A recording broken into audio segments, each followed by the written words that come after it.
There we are, and we are recording.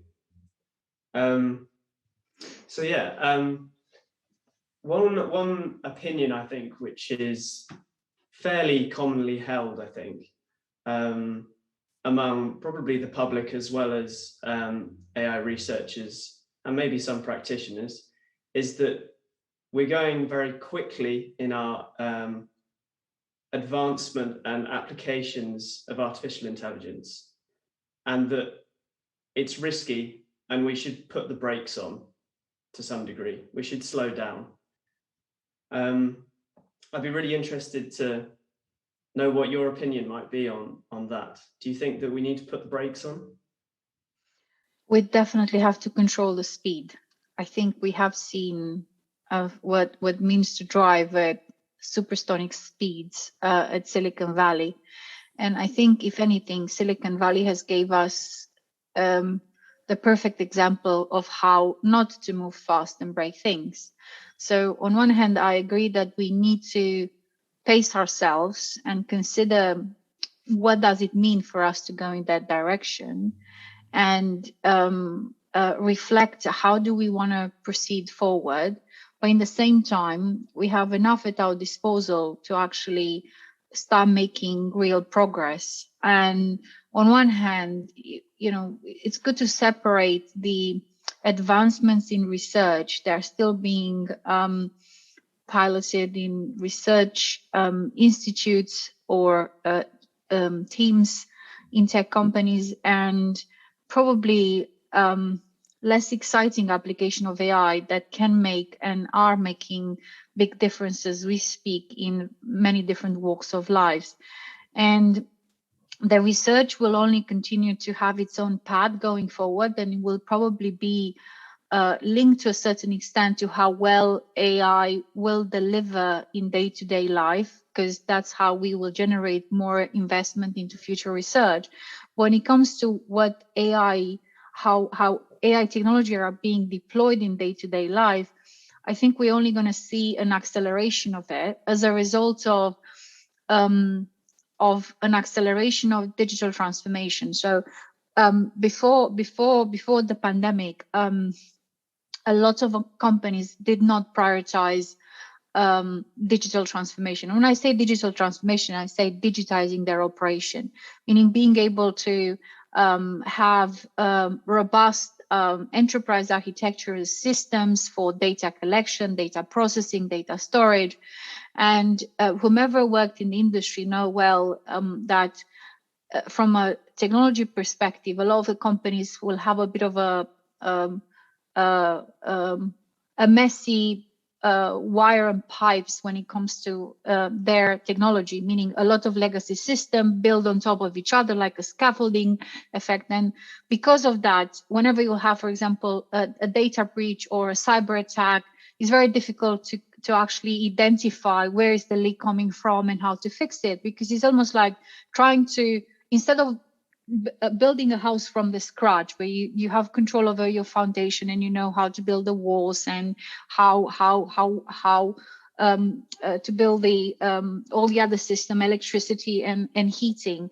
With a house you are renovating, there are a lot of different layers you put in it, and if you don't do this overhaul and you keep on fixing and adding duct tape all over the place, when things go wrong, you don't really know where the leak is coming from. And that's a big problem, because if you are looking to deploy sophisticated or sophisticated technology as AI, for example, you have to have a certain infrastructure that you build of it. You can't just assume, oh, it will work on any. So you have to have a bit of order in your house. And what has happened with the pandemic is that a lot of organizations have understood that there is digitization now. It must be a top priority, not only because so much of our activities have moved online, but also because with a rush towards surviving rather than thriving, you need to be able to optimize as much as you can. So therefore, digitizing your operation is a certain path towards optimizing your internal processes and productivity. And with that, the positive unintended consequence is that once you digitize your network, you create the right foundation for AI to be developed and used within house.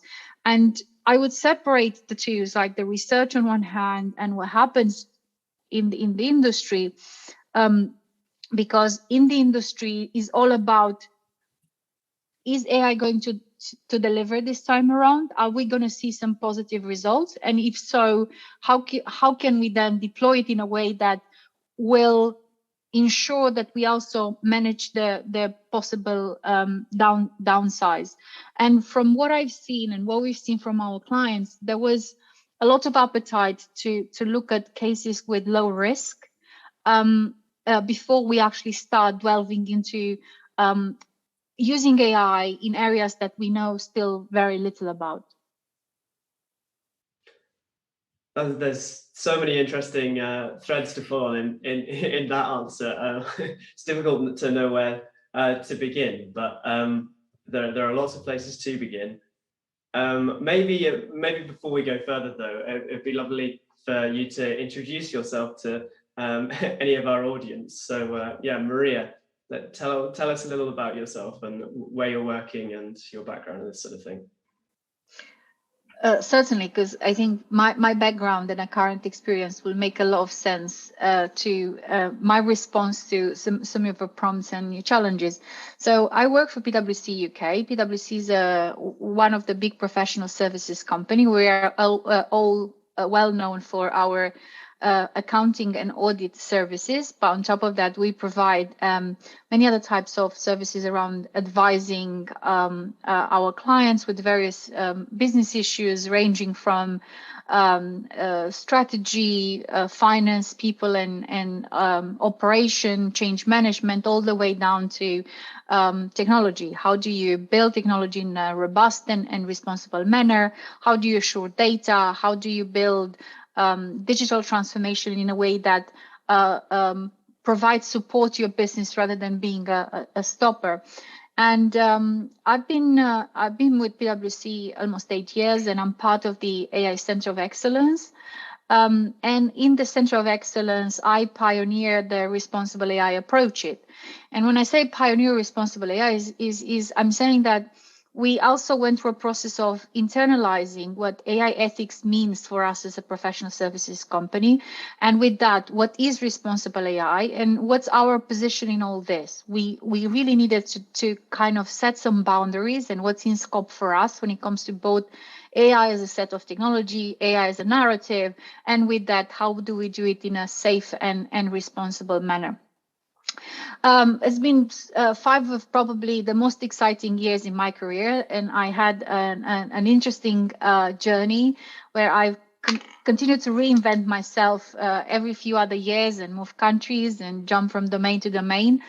But this certainly was an intense and exciting journey, not just because of the potential of AI and its intersection with so many parts of our society, but because the quality and the quality of people I've met in this process, the fact that I was able to interact with deep domain experts from around the world and here in UK, and also mobilize my colleagues and other communities to be able to start thinking, how do we want to shape this story of AI first? So it's all about how do you communicate, how it's being perceived, how it's being understood.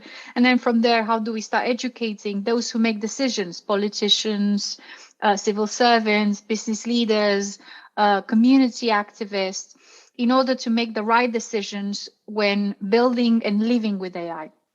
And before working in the AI team, I focus on transformation of businesses. So back in my days, I ran businesses, I transformed businesses. I even had my own business. I work in television, believe it or not.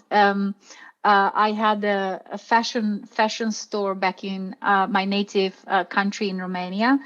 And all this experience had allowed me to keep myself open-minded and consider different perspective, which is probably the most important traits we need to be displaying when it comes to approaching emerging technology. We are entering uncharted waters. We are set to go in places we haven't been before. So how can we actually do it in a way that allows us to really understand or anticipate how this is going to go? And this diversity of experience and jobs I had and interests allow me to consider different strands of knowledge into the whole of responsible AI, and being able to have conversations that probably otherwise I wouldn't have. And what I will be trying to do as going forward is to continue to challenge myself and continue to keep an open mind to everything that's coming, because we never cease to learn. And more we are experts in our domain, less we acknowledge, less we became aware how little we actually know. And that's, I think it's always really useful trait to have. I was a long introduction, but yeah, that's who am I. I think a very helpful introduction. A couple of things that struck a chord with me was one thing you said about shaping AI, how AI moves forward, and then also talking about whether we're moving through uncharted territory here. And that makes me think, does AI, in your view, and also in the field's view, I guess, to the extent you can speak upon that, does AI introduce a new type of risk, or is it sort of old risks that are amplified, or is it indeed a completely new type of risk? Because that's very important when thinking about how to shape this Goliath, right? It's both. It's both. Let's talk about the risks that are being augmented, because I think that's easier for us to comprehend. And I will refer mainly to organizational type of risk, because that's where we operate. So we've been part of our responsible AI philosophy is to say that understanding and mitigating risk very early on in the design of AI, it's where risk mitigation should start, but also being able to continuously monitor the application that operate 24/7. It's the other important, or the other face of the coin. But while those risks, like risk of reputational loss or financial loss or regulatory fine, that well known and documented in every single industry, and there could be multiple causes, and there are certain industries that are better prepared to mitigate those types of risks. There are indeed some new risk when it comes to AI. And while again we've tried to map all those different types of risks to understand their nature, what we obviously understood is that most of those risks that AI brings are in fact ethical risk. And the reality is, if you do ethics right and you understand how important it is for you to really align your AI applications with a set of values early on in the design, that's the best way of mitigating risk. And that's the connection that I don't think many in the field have done it, to connect the ethics of AI with its risk, and to actually acknowledge that if you are proactive about aligning your application with the set of values, that's the most efficient risk mitigation strategy. And some of the risk of AI, probably already known as the risk of bias, discrimination, opacity, lack of performance or instability, lack of governance or cyber attack.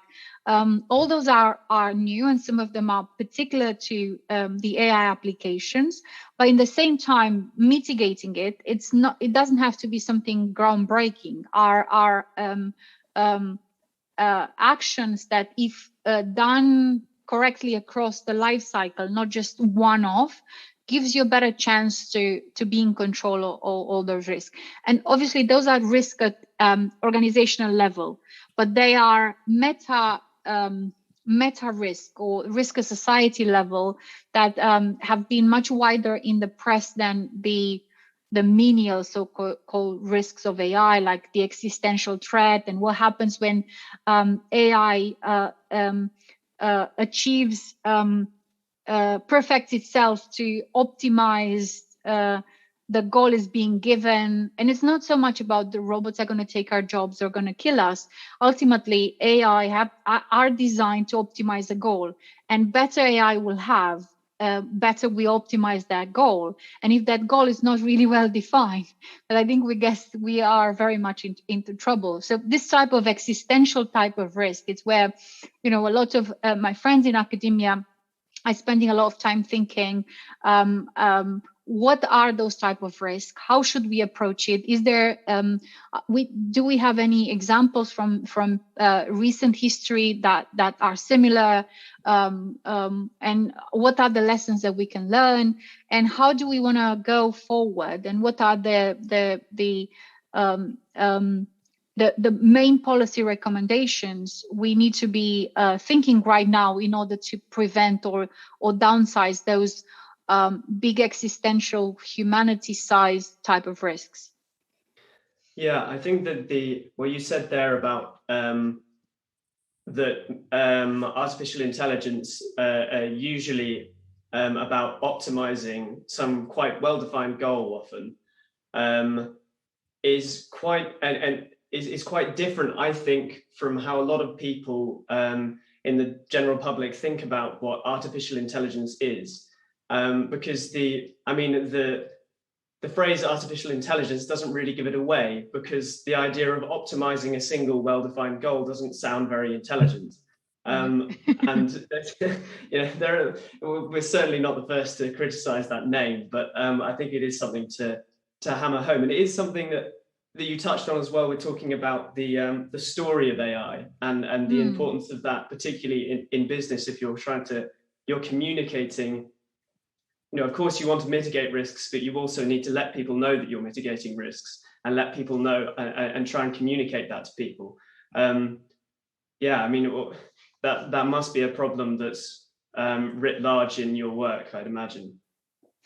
Storytelling is such an underrated modalities of communicating, and I think businesses have for a long time stayed clear.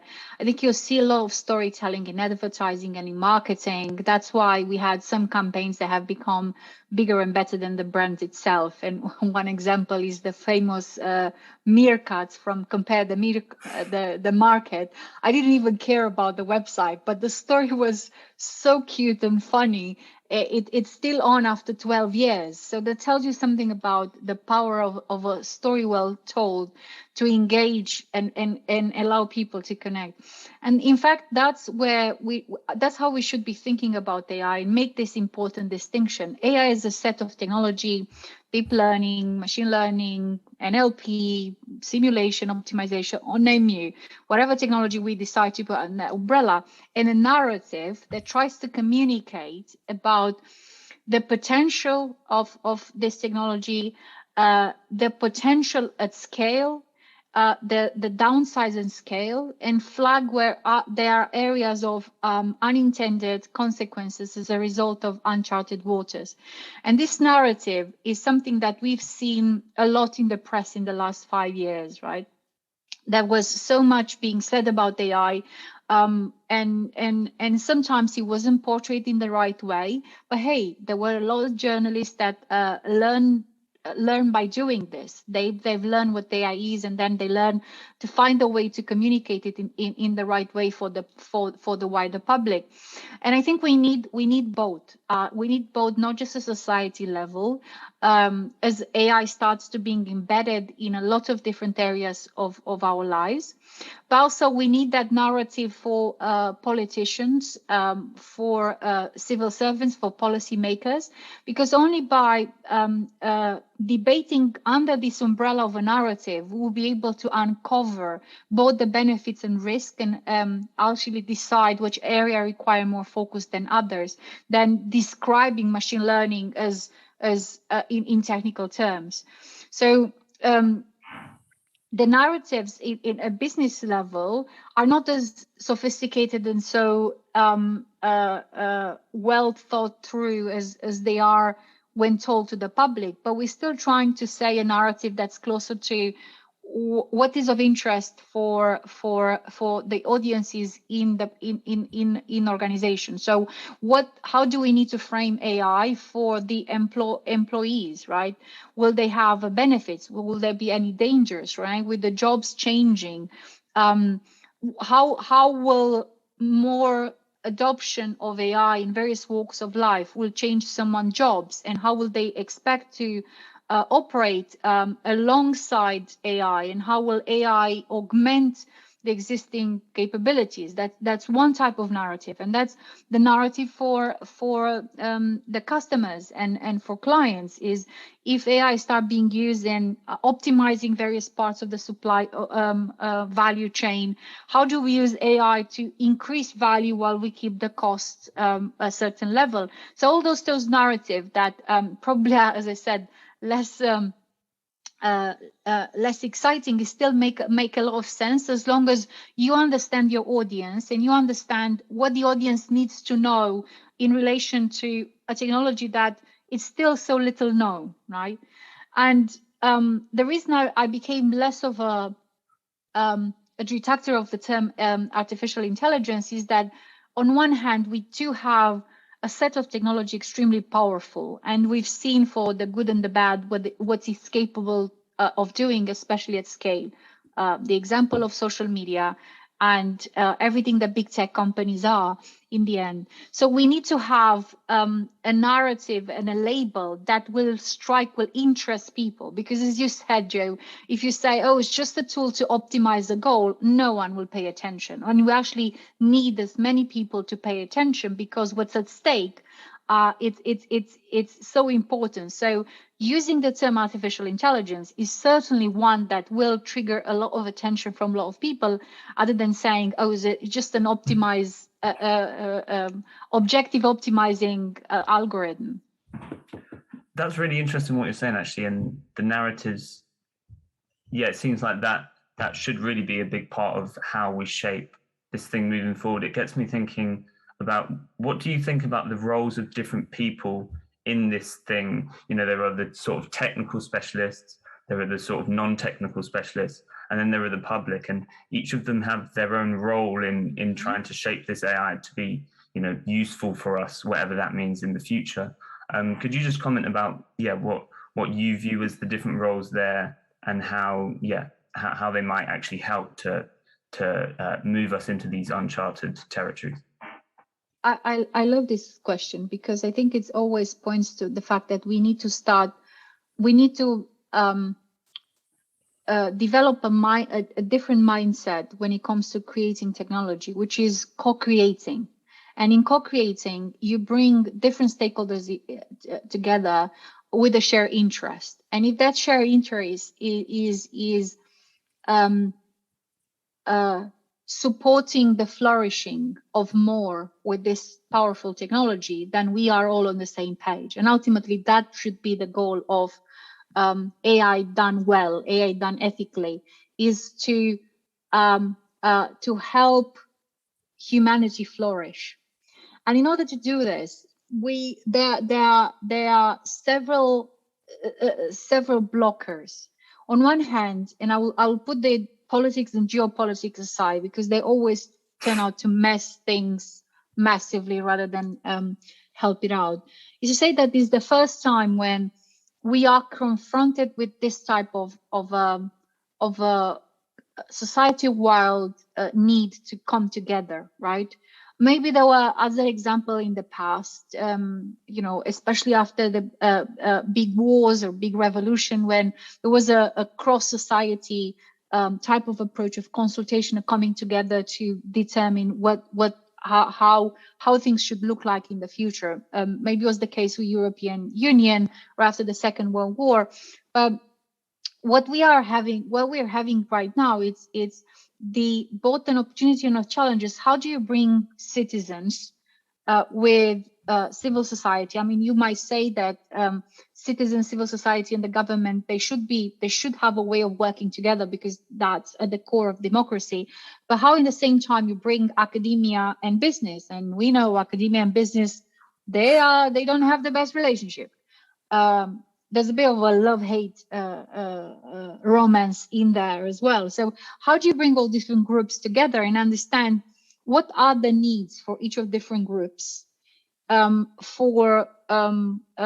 in relation to AI, and how do we listen to each other, and who picks up which interests have priority versus other? How do we negotiate those trade-offs, and how do we move forward? In some cases, we've already done this type of work in the UK AI ecosystem, and the fact that UK has been blessed to be, from this extent, a smaller corner of the world that physically we've been all together and being able to interact with each other. But at the same time, we now have to go from macro level down to micro level and start talking use cases, right? I think that's where they will see a lot of values by engaging communities, engaging regular citizens and getting their opinion, while we actually keep the regulators and the governments in the same room at use case level. So for example, what happens if we start using deep learning in diagnosing various diseases? What does it mean for the patient? What does it mean for technologies? Do we actually need to unravel that black box, or that's enough for that decision to be made and we know it's like has a high level of accuracy, or we need to explain how the decision being made? And what does it mean for the government, right? How do they need to regulate it? In certain cases, you have to strike the balance in between being able to explain the decision versus accuracy. And once we go at the use case level, then we'll be able to map those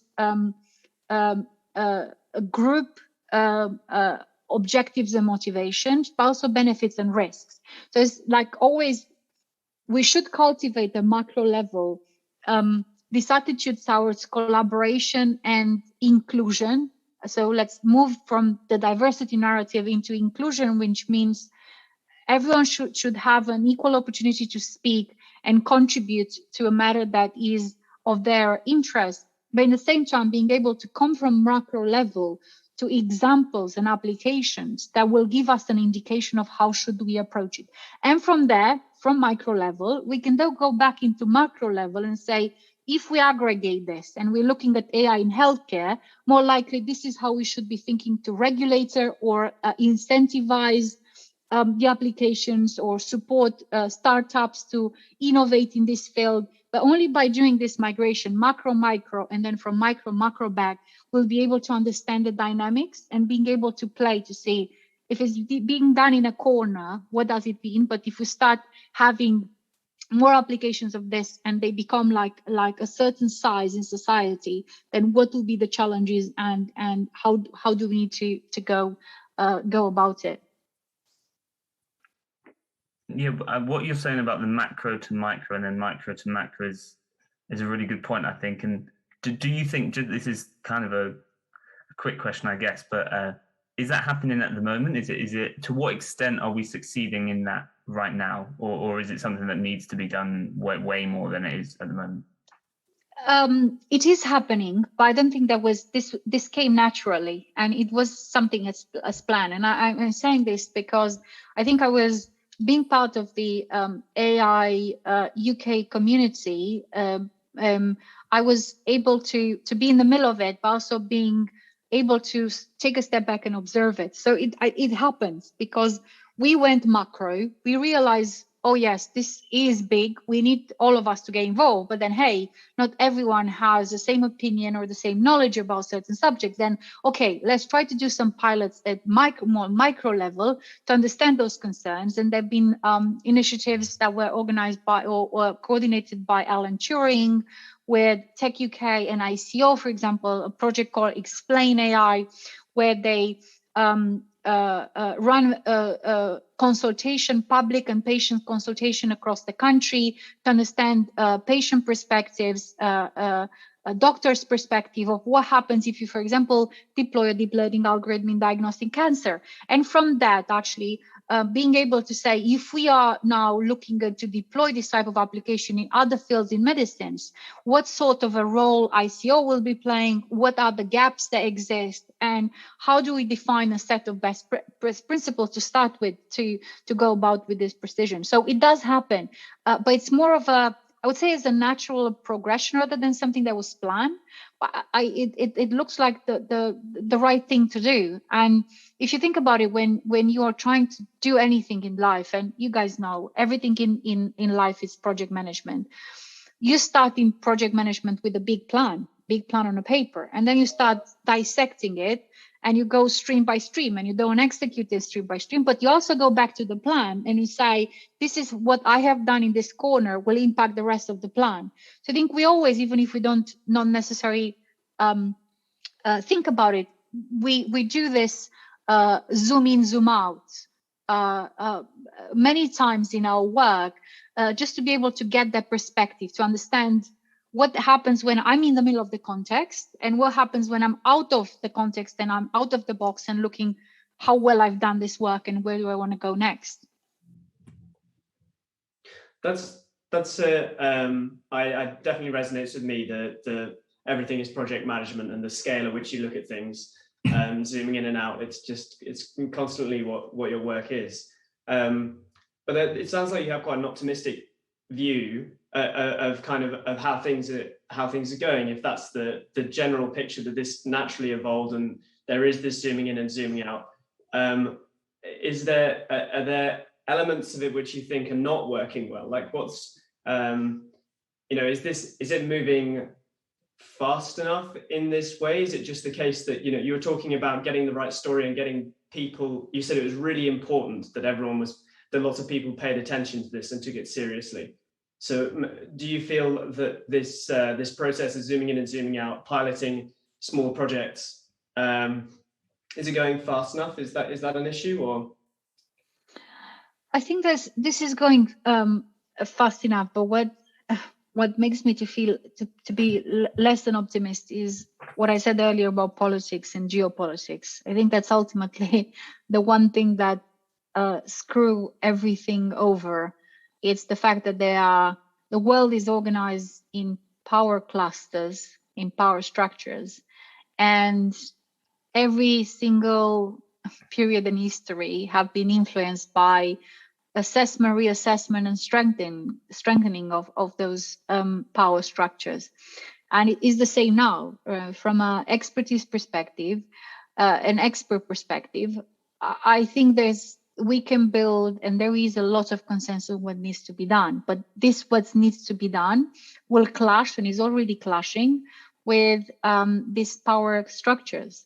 And that's the hardest thing to do, because on one hand, you have AI that acts as a mirror and points out where we have some fundamental problems with humanity, how discriminatory we are. Why do you think we started, or the whole Me Too and Black Lives Matter has started? I mean, I'm making a big assumption here, but I think we've heard so many stories in the last few years where algorithms have been used to strengthen the existing inequality. So it's almost like painting an extremely bleak future for people who already are in trouble right now. It's creating the perfect oppression machines now and till the ends of time.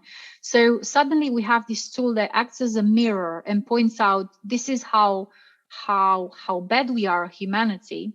And in the same time, besides having this high fidelity outlook of where things are not great, it's an opportunity for us to change it. And that's where the biggest challenge comes. It's like whose interest is to preserve these power structures. And if we attempt to change it so that we achieve a higher degree of equality around the world and distribution of wealth, what exactly does it mean for those who are the beneficiaries of this? And that's the biggest problem. And again, this replicates not just the society level, when you say dividing between the rich and the poor. There's been the struggle of humanity forever, but also organizational level, right? So this type of preservation of this power structure exists in every single social setting, and as a result is having a tool that cares, because tools do not care, right? A tool that reflects those power structures, but also points out that there are certain consequences in ignoring those power structure. Ultimately, how fast can we move in a way that we find a balance and we find consensus? And while what I said earlier, I think it's always good to have this co-design, and it's good to have as many educated, active citizens and advocates and influencers. We should never forget that we will have a lot of opposition, and that opposition needs to be addressed. And there will sometimes it will be a violent takeover. Sometimes it will be a nice and smooth negotiating. But ultimately, in us using AI to its full potential and trying to mitigate some of its most profound sources of harm, we would need to account for the politics as well. That's interesting what you're saying. I think it makes even more sense when you view AI as sort of just the next technology. And as you were saying, that most technologies throughout history have just been used to re-strengthen those existing power structures. And I think that is one thing that kind of gets lost in the discourse around AI, that if you can get a lot that you need to from it just by viewing it as the next technology, not even assuming that it introduces completely new types of risks, just assuming that it's going to do exactly what all the previous new technologies have done before that. And so I'm kind of thinking about this as a technical person. Is there anything that the technical person can do you think, to, I don't know, ensure that it can't be used in that way? Or is it purely a holistic thing, or does, I'm just wondering what you view as the technical. Me and Joe, we're technical people, and we're interested in the non-technical side, but we're certainly not experts in it. Do you think that there is anything that a technical person who is producing the algorithm can/should do at the moment in our current society to try and mitigate those things further forward in the pipeline? Or do you think it's kind of a lost cause that we should holistically view rather than just each person in their own part? Not at all. I put the holistic aside, and I think what you guys as engineers can do is it's a lot, because engineers understand the mechanics and the inner works of AI better than anyone else, and you are able to signal the type of potential behaviors of the systems much better than anyone else. And also where you guys can help is change the overall attitude of computer science. If so far the computer science philosophy was, can we build it? And that has gave us Silicon Valley. What we need to now doing collectively is change this into can we build it into should we build it? And in this slide, a small but terribly important change of verb from can to should. It's the hidden secret of everyone's role into designing more ethically aligned AI. Meaning that when you ask this question, should I? It implies that there is a certain process before you actually ask these questions, which is I need to stop acting and assessing my capabilities of deliver upon that specific goal and reflect. And that's exactly what engineers were not taught in doing. If you look at the car engineers, aerospace engineers, any types of engineers, do they really have to think about, if I put this type of engine on a car, what will mean if a BMW will run on 100 miles per hour or 50 miles per hour? There was some sort of a consideration, but not as much as, but what happens if all cars suddenly drive that fast in the middle of town and we don't have the rules? So I think what I'm trying to say is that engineers can make probably one of the most important steps is to say, hey, what we're building might have consequences that we are not prepared to. And by raising their hands, and a lot of your colleagues and peers have done this brilliantly in the last 5 years. They were the one that have been the advocates of saying, coming out and saying, this is not looking good. We should stop together and reflect.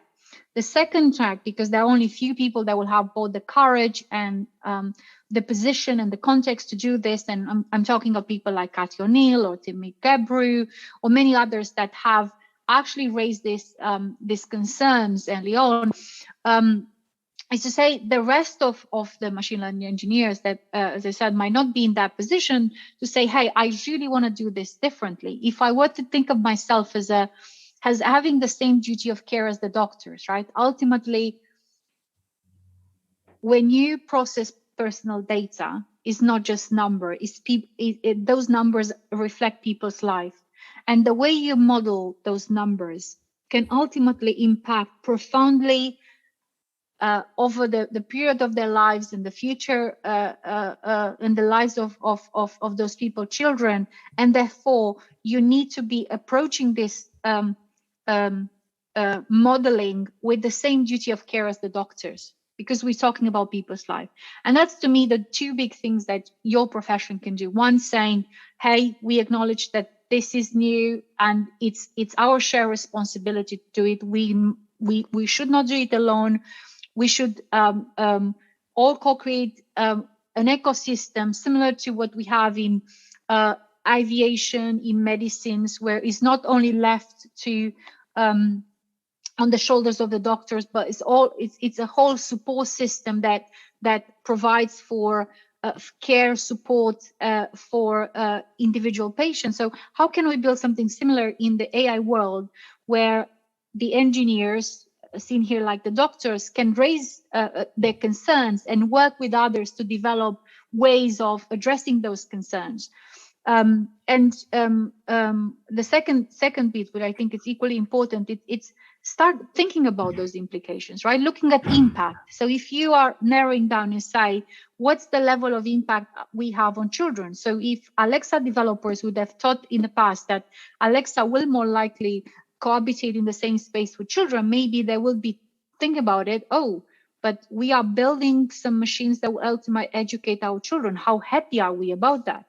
So by doing those two things is the best start we need. And because it's done in the context where you guys create and work, will have much more of an impact than anything else that comes at macro level. A macro level will take time to change society perception, to mobilize the democratic apparatus, to create the laws and the rules. But if you are in the trenches, if you are in the middle of things, and you are the one raising your hand and say, should we continue doing this because this is the impact? And even if you could be silenced, I'm not saying you, but engineers could be silenced because they operate within a context, they have certain objectives to fulfill. It doesn't matter, because doing this and knowing that this is the only way for us to be building AI going forward, will break through at some point. And I'm thinking that again, it was a long answer to a short question.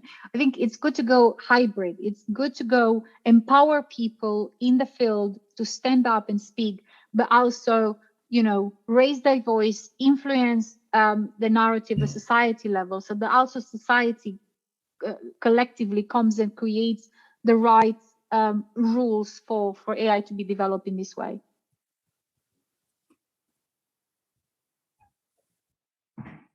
Yeah, I guess there's a lot. There's a lot to comment on there. The one thing that strikes with me is this sort of discourse between the technical people and non-technical people that I think is sort of the technical person needs to maybe speak up, but then they're not entirely expert. They're not experts in this stuff, so they need some sort of discourse with the non-technical experts, and that kind of has a language barrier at the moment, I think, in the sense that, well, from the mathematical modeling kind of part of this, we are made to do a responsible research and innovation course, which is meant to, I think, sort of upskill us in that regard. But in some sense, it feels like a sort of box ticking exercise. It sort of feels like something, a training course that you're not expected to use, if that makes sense. And that something needs to change there in the day-to-day life of a researcher, thinking, as you said, not can we do this, but should we do this? I think that in terms of I'm just thinking about what could be done from the technical side to upskill us as technical experts or practitioners in the field to be able to then actually really grapple with these things, because as technical people we don't think about, we're encouraged almost not to think about it until a certain point, and then it's like, well, actually you should be thinking about this, but there's no sort of preliminary that's not really a question, it's just more of a comment on what I think the state of play at the moment is. Do you experience, what's your discourse with technical people like? How much discourse do you have with technical people, and what have you found to be the state of play there? When it comes to my data scientists, I have tried different strategy of capturing their attention. So I try both to inspire them and show them this is what can be done. Look what the others have done by thinking of this. But I've also tried to show them the dark side of AI, and that hasn't worked terribly well either, which makes me think that maybe you also have to allow for a bit of time to think, because there is a lot, and I think there is also a little bit of a fear out there that by doing this work it highlights a personal failing of not being ethical or not doing the right things. And I think individually, I speaking with other engineers, I think there is this concern. I said, hey, the minute you step into my project, does this mean that I'm not ethical enough for you to have to come in and oversee or assess? So it's almost like you've seen a bit of the police of the project, which doesn't really play well. So I think it has to do with giving people a bit of time to process it all and process it in a way that makes sense for them.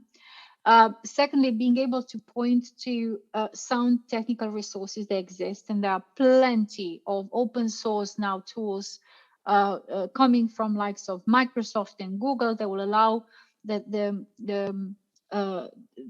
engineers to start playing, to see on themselves what does it mean. But also what I think is really most important, there are enough experts out there that you guys in your community admire, that have been very vocal on those topics, and they came on this field of ethical and responsible AI via their 30-40 years of experience of working in AI as engineers.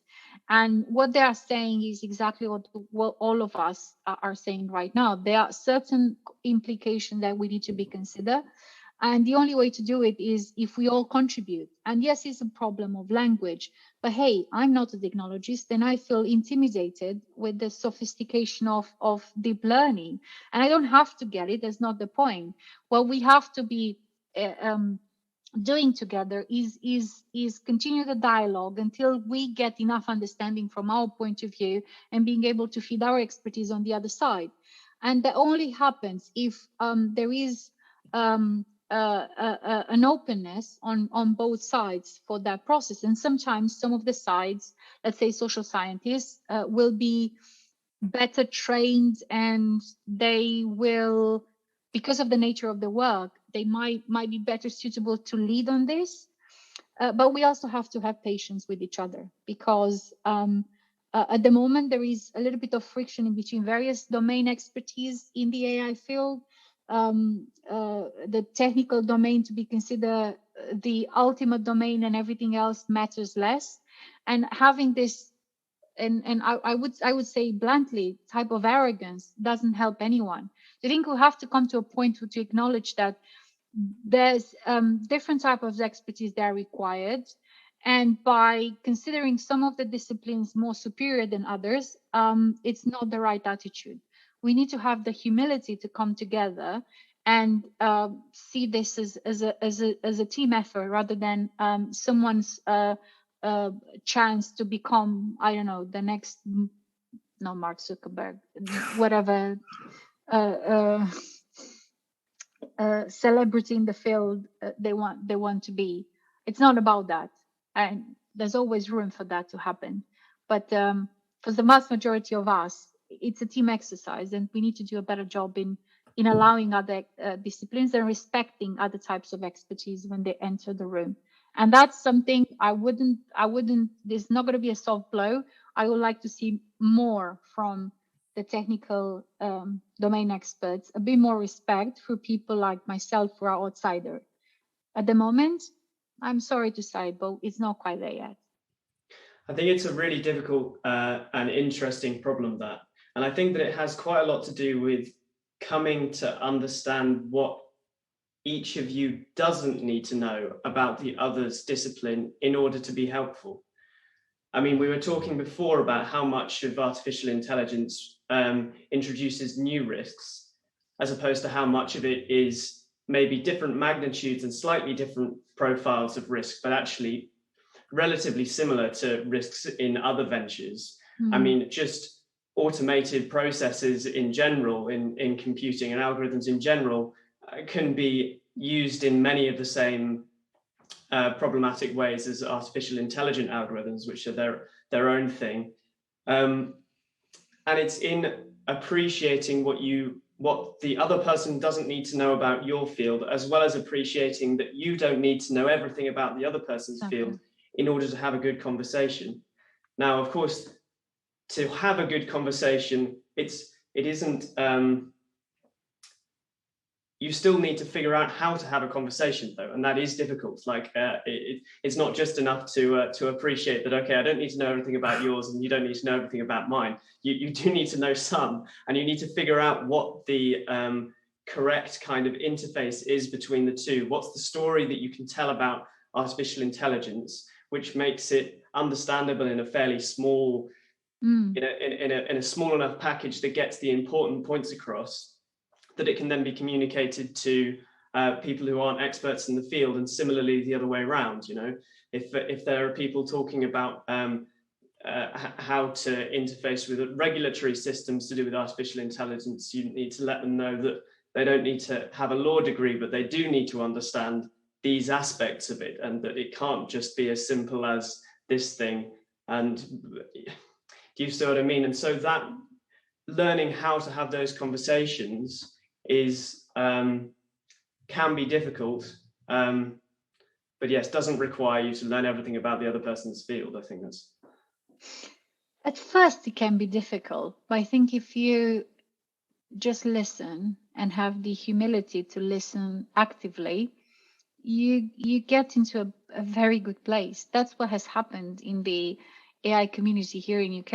And if I were to look back, where did I learn the most is by being listened to and listening to people that have done it for a long time, and they have the humility. You know, take for example Stuart Russell. He's been doing this for 35 years, and the way he speaks with anyone, it gives you an impression that he's just a regular Joe, and he's always there to understand your point of view. And having this, starting with the assumption that the person that is talking has something relevant to say, and to allow them to say whatever is on their mind, it's the best way to start this dialogue and build this shared understanding you're talking about, Joe.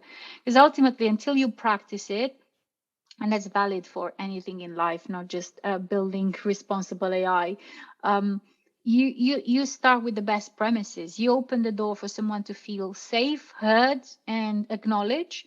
And then from there, you know, if you maintain this as the modus operandi of the dialogue, magical things can happen. And that's why, to a certain extent, this AI ethics community has got to this shared level of understanding. What needs to be done is because of the multiple dialogues that have happened. And I used to look at conferences and events with a bit of, it's just, you just go there and you know, pretend to listen to what's on the stage. You socialize a little bit. But in fact, all those events are huge learning opportunities, because ultimately us as humans, our preferred and most efficient way of learning is from each other through osmosis. And if you go with this mindset in any of those events or interactions you can learn a lot from the others, what they're saying and how they're saying it. And what I think will guarantee this dialogue to go to the next level is to create those events that for us that happened in the real world, not so much in digital, where people can work together or can express their opinion towards a shared, let's say, narrative. And that's when magic things happens, once you understand each other's points of view, and then you're able to connect with the others on a personal level, and then you form some sort of a friendship, a relationship that allows you to go to the next level of exploration, to allows you to start respecting them for what they are, but also being able to judge how much of their expertise do I need, and vice versa with yourselves. How much do I have to give and explain in a layman language for them to understand? Yeah, absolutely. And speaking in just to something for technical people, but I don't just mean, when I say technical, I don't just mean the AI researchers. It can be anyone in a field where you have a language which you use amongst your peers, and it's not the same one that you would use with anybody else. It takes quite a lot of practice to use layman's terms to describe your things, and it's something often said that sometimes it is only the very best researchers, some of the very best researchers, who actually can describe things well in layman's terms. It can be difficult to make the abstraction from all of the details that you're dealing with and realize that it can be described in a certain quite simple way. It's a practice skill. It's a practice skill. I don't think it's magic. And believe it or not, as in consultancy, we had the same problem. And I remember my early days in consultancy, I was working with this partner, and he made us rework the final report for our clients several times. And he said, the one rule to judge the content of your presentation is to think if my 8-year-old Italian mama will understand what's written on those slides. Because as it happens with other technical domain, consultancy being one of them, you develop a sort of expertise that is requires a certain language, a certain type of abstraction. When it's taking outside of that domain, it's gibberish. And I can't tell you how many times we've been called up by our clients and say, this is gibberish consulting. Come back with plain English and explain to me, how do I need to do this?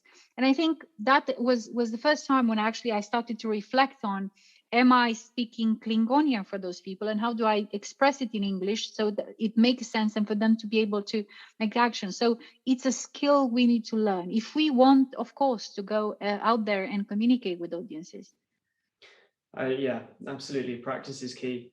And just one other thing I wanted to touch on, because we touched on politics and shared narratives here, is I'll compose it as a question. It's just that because politics does end up being intimately linked with the narrative and is an important factor in what the correct actions are, or what you think the correct actions are, what one thinks are the correct actions, it then becomes quite difficult to have a shared narrative when people have different political perspectives. So I guess that's just an observation, and it's whether, I guess, you can create a shared narrative. Can we create a shared narrative which can be separated enough from the politics that it's still useful, but doesn't create the impossibility of having a shared narrative if you don't share your politics? That's an excellent question. I think I would say wholeheartedly, yes, we can. I think when we are in presence of a real or present danger, especially for categories, the most vulnerable in society, we have this ability to come together to prevent this harm. And it's enough to take the example of online harm papers, which is the newest public policy and future regulation backed up by the UK government. And the origin of this online harm is the tragic story of Molly, who several years ago committed suicide after receiving suicidal posts on her Instagram post on Instagram feed, and her father linked the content with his daughter mental state, and as a result he started raising this to the authorities, and as a result I think it was a wake-up moment for our politicians, regardless of the party they represent, to say this technology is harming our children, our most dearest group of society, and we need to come together to prevent this happening. And God knows how many other children around the world, not just the UK, have done the same. Probably we'll never know, but what we can know for sure is that this is a real and present danger, and we need to come together and speed up a set of measures that will prevent this type of unfortunate events to happen. And when we find this type of events, I think is the moment when we forget our political ambition and our selfish motivations, and we come together to the rescue of those who need it the most. Unfortunately, I'm saying unfortunately, that we have to have this type of event to actually get our act together and leave politics aside. And there are many cases in history, even in recent history, when we have done this, right? Probably the one that suffers quite a bit of comparison with the world of AI, it's the nuclear energy. And the fact that by 1930 something, so right before the Second World War, where this was just being discovered by the big names in the field, there were not really so much attention being paid to the damages that the nuclear energy can have. We had to go to the Second World War and have 2 bombs detonated in Japan for us to understand what this means, and then for the whole of international community coming together and put some hard rules in place on how to work with this type of technology. To a certain extent, that this was Stuart Russell saying 2 nights ago when he was recording the BBC Radio 4 series on living with artificial intelligence. He said that unfortunately, we need those events to actually get our types together, and sometimes those events can be as damaging as Hiroshima and Nagasaki, or could be that social media is this type of event that will bring us all together and makes us act in a way that puts politics aside and considers the interest of most citizens.